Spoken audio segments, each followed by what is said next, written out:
I never believed in ghosts. Even after what happened to my brother Ethan. Even after the funeral. Even after hearing his voice in the middle of the night.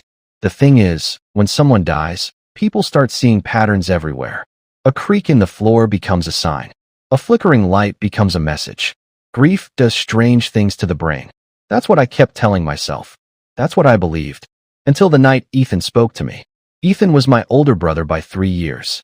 We grew up in a small town in northern Pennsylvania, in a 2-story house that our grandfather built decades ago. It wasn't some creepy Victorian mansion with secret passages and hidden basements. Just an ordinary home. Ordinary enough that nothing about it should have scared me.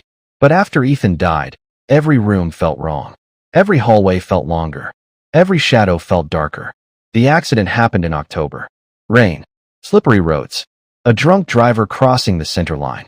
The police said Ethan died instantly. They always say that. Like somehow it makes things easier. Like the fact that he didn't suffer is supposed to erase the fact that he was gone. One moment he existed. The next he didn't. 24 years old. Gone. The funeral was worse than I expected. Not because of the crying. Not because of the flowers. Because of my mother. She never accepted it. Not really.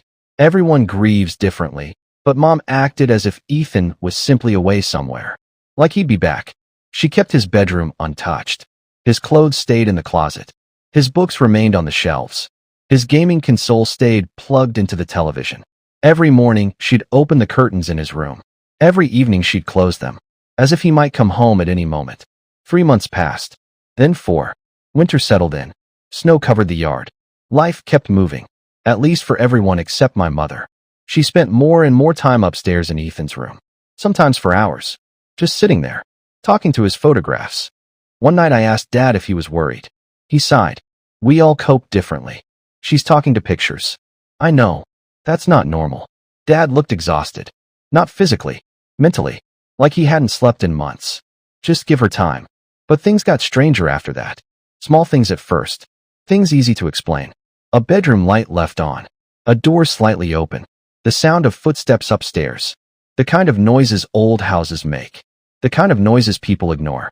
Until they can't. One Saturday evening, I came home from work around 10 p.m. Dad was asleep. Mom was in the living room watching television. I noticed something immediately. The light in Ethan's bedroom was on. Mom. She looked up. What? Why's Ethan's light on? Her expression changed. Only for a second. But I noticed. Almost panic. Almost fear. Then it disappeared. I forgot to turn it off. I don't know why that answer bothered me. Maybe because she answered too quickly. Maybe because her hands were shaking. Maybe because something deep inside me already knew something wasn't right. I went upstairs. The hallway was dark. Only Ethan's room glowed at the end. Yellow light spilled beneath the door. I walked toward it. Halfway there, I stopped. I heard movement. Inside the room. Not a creak. Not settling wood. Movement. Slow footsteps. Someone pacing. Back and forth. Back and forth. Back and forth. I froze. Every rational explanation hit me at once. Mom was inside. Dad was inside. A window was open. An animal got in. Anything. Anything except what my imagination was suggesting. I reached the door. The footsteps stopped instantly. Complete silence. The kind of silence that feels alive. The kind that listens. I knocked. No answer. I pushed the door open. The room was empty. Completely empty. No mom. No dad. No animal. Nothing. Just Ethan's room. Exactly as he'd left it. I stood there staring, trying to make sense of it. Then something caught my eye. The gaming console. The power light was glowing. I walked closer. The television screen was black. But the console was definitely on. Which was impossible. Nobody had touched it in months. I unplugged it. The light died. Problem solved. Or so I thought. Around 2:30 a.m. that night, I woke up. Not from a dream. Not from a noise. Just one of those random awakenings. I rolled over. Checked my phone. 2:34. Then I heard it. A voice. Faint. Distant. Coming from upstairs. I sat up. My room was on the first floor. Mom and Dad slept downstairs too. The only bedroom upstairs was Ethan's. The voice came again. Too muffled to understand. Like someone speaking through a wall. I climbed out of bed. Heart pounding. Trying to convince myself it was the television. Trying to convince myself it was the wind. Trying to convince myself of anything. The stairs creaked beneath my feet. The house felt colder upstairs. Much colder. Like stepping into a freezer. Then I heard it again. Clearer this time. A man's voice. Speaking softly. From behind Ethan's bedroom door. I reached the hallway. The door was closed. Light glowed underneath. I stared. Unable to move. Unable to breathe. Listening. The voice continued. Murmuring. Conversational. Like someone talking on the phone. And then another voice answered. My blood turned to ice. Because I recognized both voices. The first one was Ethan. The second one was my mother. At nearly 3 in the morning. Inside a locked bedroom. A bedroom that should have contained only one living person. I wanted to run. I should have run. Instead, I walked toward the door. One step. Then another. Then another. The voices stopped. Exactly when I reached the handle. Silence. Complete silence. My hand shook as I turned the knob. Slowly. Carefully. The door opened. The room was dark. No lights. No television. No phone. Nothing. And my mother was sitting alone in the center of the room. Facing Ethan's empty desk. Perfectly still. She turned toward me. Very slowly. And whispered. Why did you interrupt us? My mother stared at me from the center of Ethan's room. The moonlight coming through the window barely illuminated her face, but I could see enough. She looked terrified. Not guilty. Not embarrassed. Terrified. Why did you interrupt us? The words echoed in my head. Us. Not me. Not my thoughts. Not my memories. Us. For several seconds, neither of us moved. I looked around the room again. Closet closed. Desk untouched. Bed exactly where it had always been. Nobody else was there. Yet moments earlier, I had heard 2 voices. I knew I had. One of them belonged to my mother. The other belonged to Ethan. I'd recognize his voice anywhere. Mom. My voice cracked. She slowly stood. Go back downstairs. What were you doing? Nothing. I heard you talking. No. You were talking to someone. No. The denial came too quickly. Too automatically. Like she'd rehearsed it. I took a step into the room. The temperature dropped immediately. The cold hit me like opening a freezer door. My breath became visible. It was January. The house was cold. But not that cold. Not breath in the air cold. My mother noticed my reaction. For a split second, something flashed across her face. Fear. Real fear. Then she grabbed my arm. Hard. Hard enough to hurt. You need to leave. What? Now? Mom. Leave. I had never heard her raise her voice like that before. Not once in my entire life. I backed away. She slammed the bedroom door. Locked it. And I heard something heavy scrape across the floor. Like furniture being dragged against the entrance. I stood frozen in the hallway. Listening. Nothing. No voices. No movement. Nothing. Eventually I went downstairs. I didn't sleep again that night. The next morning I convinced myself I'd imagined most of it. Grief. Exhaustion. Stress. There had to be an explanation. Then I found the notebook. It happened accidentally. Mom left for grocery shopping. Dad was at work. I was alone. For some reason I kept thinking about Ethan's room. About the voices. About the freezing air. About the look on Mom's face. I told myself I was being ridiculous. Then I went upstairs anyway. The bedroom door wasn't locked. The room looked normal in daylight. Almost comforting. Like a photograph of the past. I checked everything. Closet. Under the bed. Desk drawers. Bookshelves. Nothing unusual. Then I noticed something sticking out beneath Ethan's mattress. A black notebook. I pulled it free. Dust covered the cover. It looked old. Older than Ethan. When I opened it, my stomach dropped. It wasn't Ethan's handwriting. It belonged to my grandfather. The same grandfather who built the house. The same grandfather who died before I was born. The first page contained only one sentence. Written in shaky handwriting. If you're reading this, then it has started talking again. I laughed. Nervous laughter. The kind people make when something scares them more than they want to admit. Then I turned the page. Most of the notebook looked like a journal. Entries dated from the 1970s. Descriptions of house repairs. Weather notes. Random thoughts. Then everything changed. An entry from November 1978. Heard the voice again last night. Came from upstairs. Sounded like father. Father has been dead 7 years. I felt a chill run down my spine. I kept reading. Voice knew things only father would know. Asked why I stopped answering. Asked why I abandoned him. The next entry was dated 3 days later. Helen heard it too. No longer just me. Voice becoming stronger. I flipped through pages. More entries. More references. Always the same thing. The voice. Sometimes it sounded like relatives. Sometimes friends. Sometimes people who had been dead for decades. Always upstairs. Always at night. And every entry ended with the same warning. Do not answer it. I stopped reading. My hands were shaking. The logical part of my brain wanted to dismiss everything. People hallucinate. People write strange things. People believe strange things. Then a folded piece of paper fell from the notebook. A photograph. An old Polaroid. At first I thought it showed my grandfather. Then I realized it didn't. The man in the picture looked almost identical to him, but older. Much older. The back of the photograph contained a handwritten note. It learned his face. I stared at those words for a long time. Then I heard footsteps. Above me. I froze. The problem was simple. There was no third floor. Only the attic. Slow. Heavy. Deliberate footsteps. Walking directly overhead. One step. Then another. Then another. I looked toward the ceiling. The footsteps stopped. Silence. Then came a sound I will never forget. A knock. 3 slow knocks. From inside the attic. Knock. Knock. Knock. The attic entrance was in the hallway. A pull-down ladder. I told myself it was the house settling. The wood expanding. Anything. Anything except what it sounded like. Then it happened again. Knock. Knock. Knock. This time louder. Someone, or something, was up there. And it wanted attention. Against every instinct screaming at me to leave, I stepped into the hallway. The attic hatch hung above me. Silent. Motionless. I stared at it. Then I heard Ethan's voice. Perfectly clear. Directly above my head. Jacob. My blood froze. Nobody had called me that way since Ethan died. Not Mom. Not Dad. Nobody. The voice came again. Jacob, help me. Exactly Ethan's voice. Every detail. Every inflection. Every syllable. Tears instantly filled my eyes. Because for one impossible second, I wanted to believe it. I wanted to believe my brother was alive. I wanted to believe none of this had happened.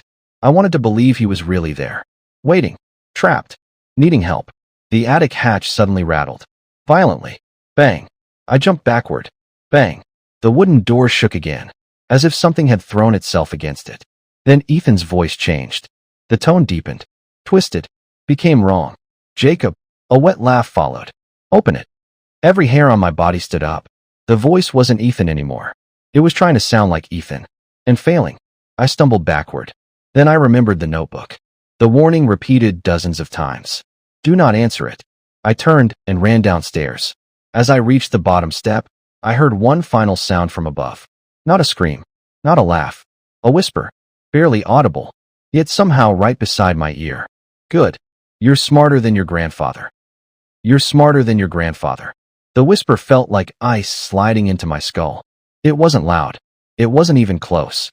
But somehow it sounded as if whoever said it was standing directly behind me, breathing into my ear. I spun around. Nothing. The staircase was empty. The hallway upstairs was empty. The entire house was silent. Except for my own breathing. I locked myself in my bedroom for the next hour. I wish I could tell you I was brave.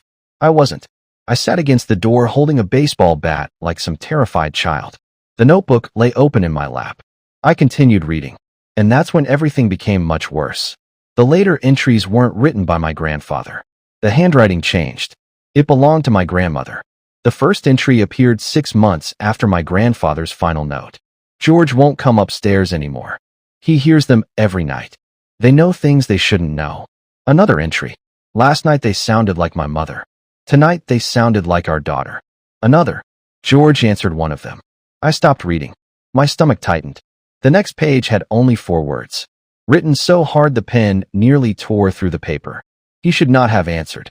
A chill spread through my chest. I turned the page. Voice said it was cold. Asked George to let it inside. George spoke to it for almost 20 minutes. He refuses to tell me what they discussed. The next entries became increasingly disturbing. My grandfather stopped sleeping. Stopped eating. Stopped leaving the house. According to my grandmother, he spent hours sitting alone upstairs. Talking. Listening. Waiting. And then came the final journal entry. Something followed him home from the attic. That was it. No explanation. No details. Just that sentence. Then the notebook ended. I sat there staring at the last page. Trying to understand. Trying to find some rational explanation. But deep down I already knew. Something had happened in this house long before Ethan died. Long before I was born. And somehow my brother had become involved. That evening I confronted my father. We were sitting in the kitchen. Mom had gone upstairs again. As usual, I placed the notebook on the table. His face immediately turned pale. Where did you find that? So he knew. You've read this. He looked toward the staircase, making sure Mom wasn't listening. Then he nodded. Years ago. You never thought to tell me? His expression darkened. There wasn't anything to tell. Seriously? I pointed at the notebook. Grandpa was hearing dead people. Dad rubbed his temples. No. Then what was it? He didn't answer. For almost a minute he sat silently. Finally he looked at me. You remember Ethan's imaginary friend? The question caught me off guard. Barely. A memory surfaced. Something old. Something buried. I was 6. Ethan was 9. He used to talk about a friend living upstairs. Someone named Daniel. At the time, everyone thought it was normal childhood imagination. Kids invent friends. Kids invent entire worlds. But Ethan always insisted Daniel was real. He lives in the attic. I remembered those words suddenly. Clear as day. My stomach dropped. Dad noticed. Yeah. I remembered. Ethan talked about Daniel for years. Longer than most imaginary friends lasted. Sometimes he'd leave food outside the attic hatch. Sometimes he'd sit on the hallway floor and have conversations with nobody. One night, he'd even claimed Daniel told him secrets. Things nobody else knew. The memory hit me so hard I nearly dropped the notebook. Because one of those secrets had come true. Years ago, Ethan told Mom her wedding ring was under the washing machine. She'd been searching for it for weeks. Nobody knew where it was. The ring was exactly where Ethan said it would be. At the time, everyone laughed. Lucky guess. Now it didn't seem funny anymore. Dad leaned forward. When Ethan turned 13, Daniel disappeared. What happened? Dad looked away. He stopped talking about him. That's good, right? No. His answer came instantly. Too instantly. No. Dad swallowed. He stopped talking about Daniel. A pause. Then he started talking to something else. A cold wave washed through me. What do you mean? Dad stood up, walked to the sink. For several seconds he didn't speak. Then he finally said, the voices. I felt my pulse spike. Dad never used that word. Never. Not once. Yet now he sounded like he'd been expecting this conversation for years. You heard them too. Not a question. A statement. He nodded. Slowly. Everybody in this family eventually hears them. The room suddenly felt much smaller. What are they? Dad laughed. Not because anything was funny. The kind of laugh people make when they're terrified. I don't know. Ghosts? No. Then what? His answer came immediately. They pretend to be ghosts. The words hit harder than I expected. Because somehow that possibility was much worse. A ghost is simple. A dead person. A spirit. Something understandable.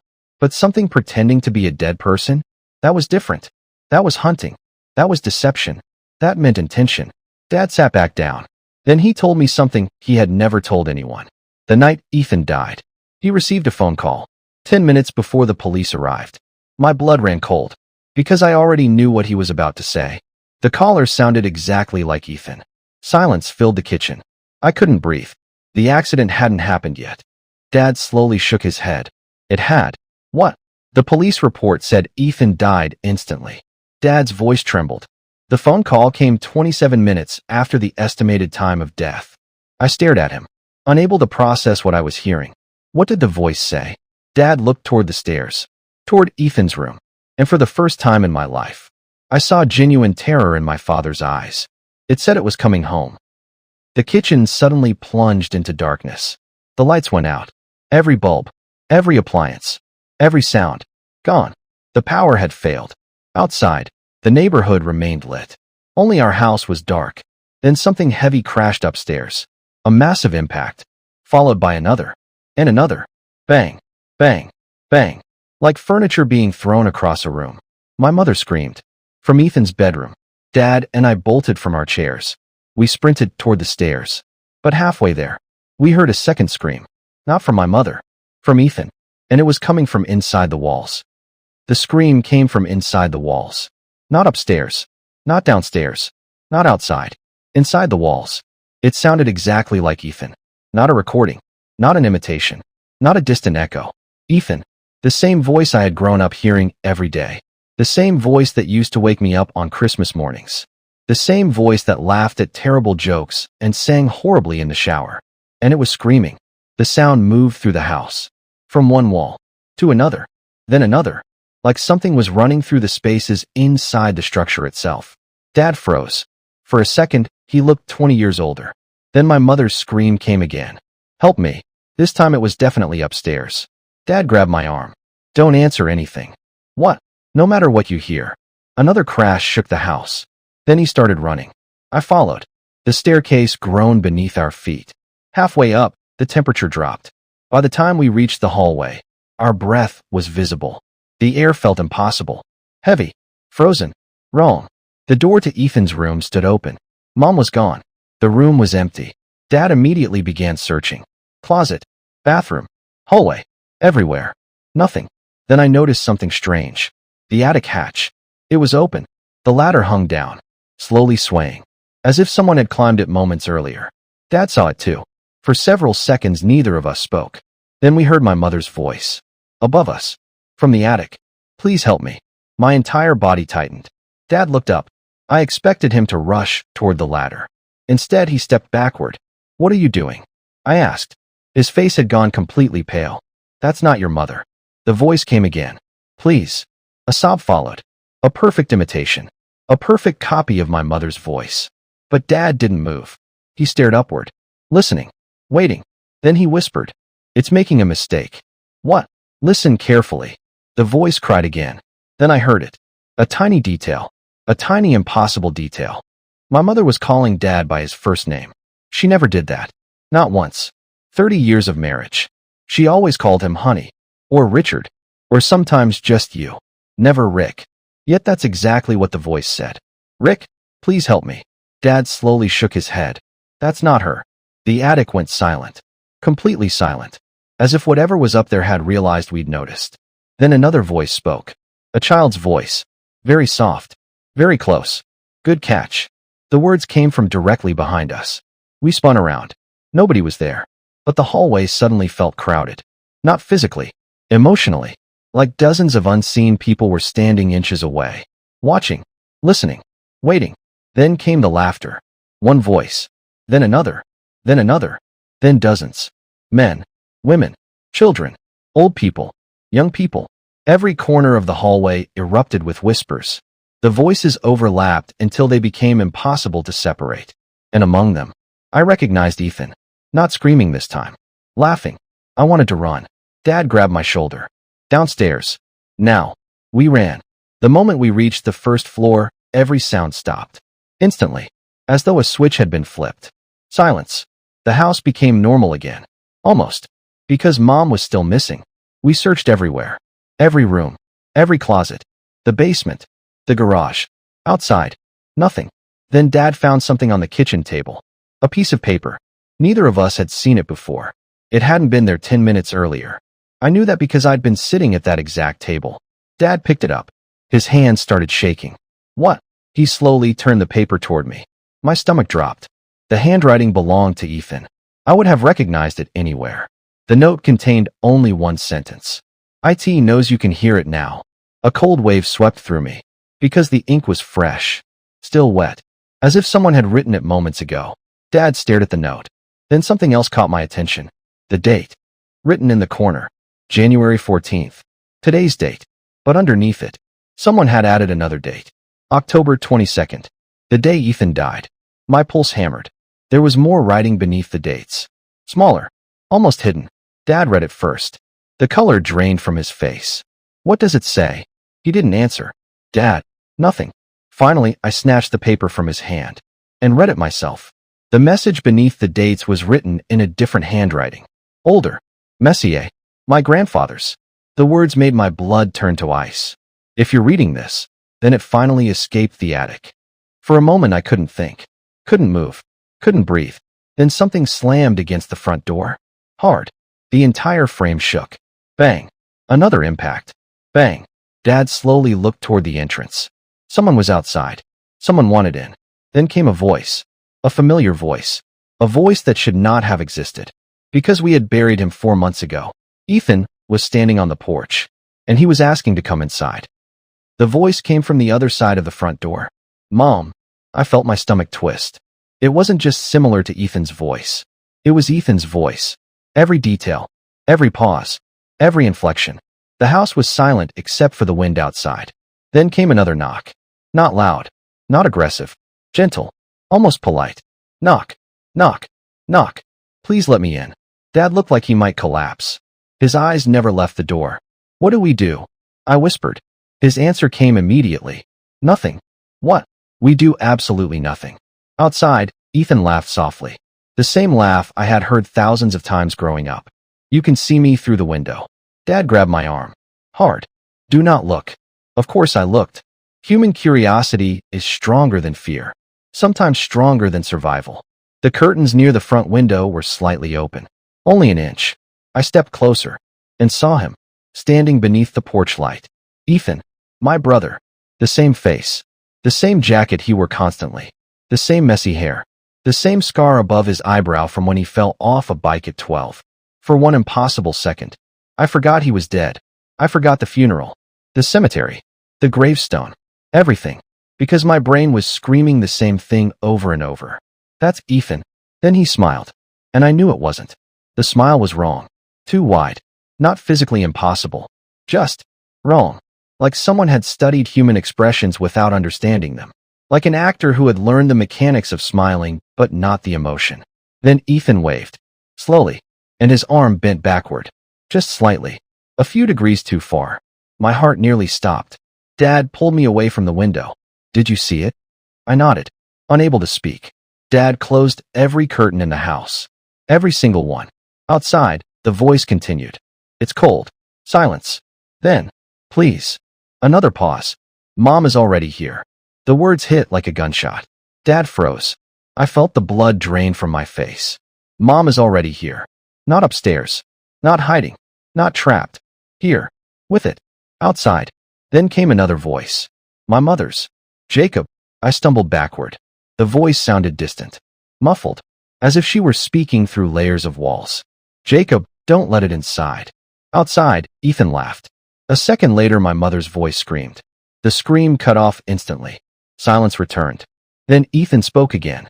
She worries too much. Something shattered upstairs. Glass. Followed by another crash. And another. The entire house trembled. The lights flickered. Off. On. Off. On. Then every bulb exploded. Darkness swallowed everything. For several seconds, neither Dad nor I moved. Then we heard footsteps. Inside the house. Not outside. Inside. Slow. Heavy. Deliberate. Coming from upstairs. The attic. Dad whispered a curse. It's already in. My pulse exploded. What? The front door was never the problem. The footsteps continued. One step. Another. Another. Crossing the second floor. Moving toward the staircase. Moving toward us. Dad suddenly remembered something. The notebook. He grabbed it from the kitchen table.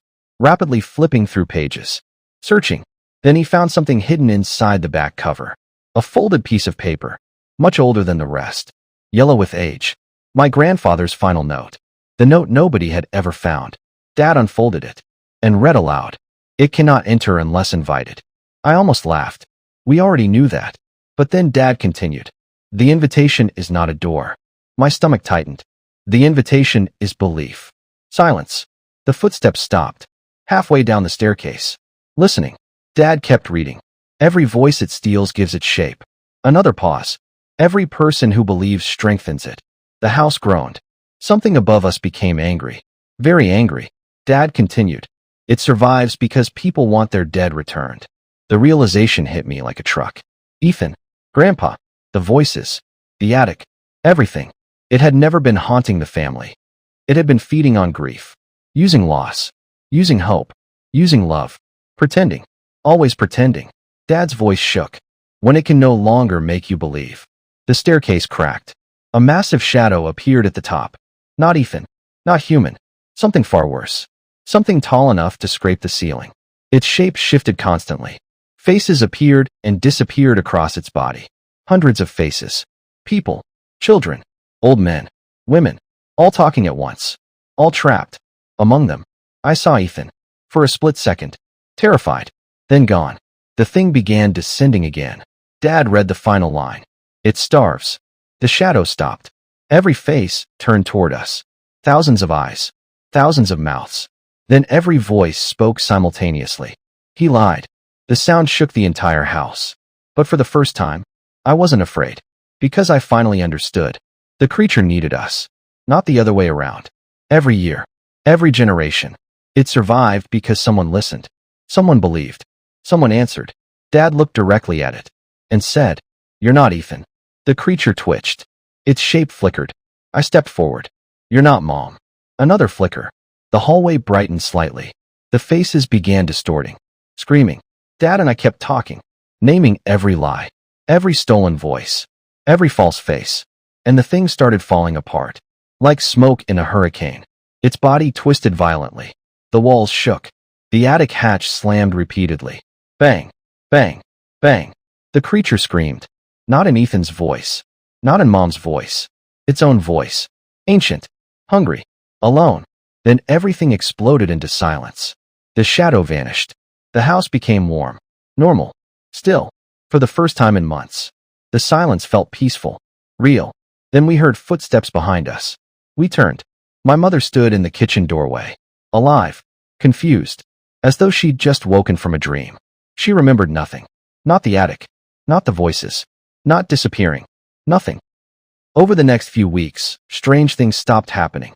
No voices. No footsteps. No impossible sounds. Eventually life moved forward. As much as it could. Months later, Dad sealed the attic permanently. Concrete. Steel. Locks. Not because we thought the thing would return, but because neither of us ever wanted to see that space again. Years passed. The house felt normal. Almost. Because sometimes, very late at night, I still think about the faces.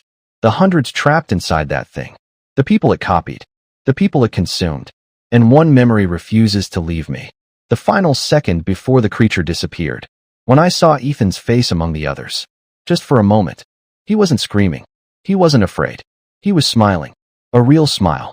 And before he vanished, he mouthed two words. "Thank you."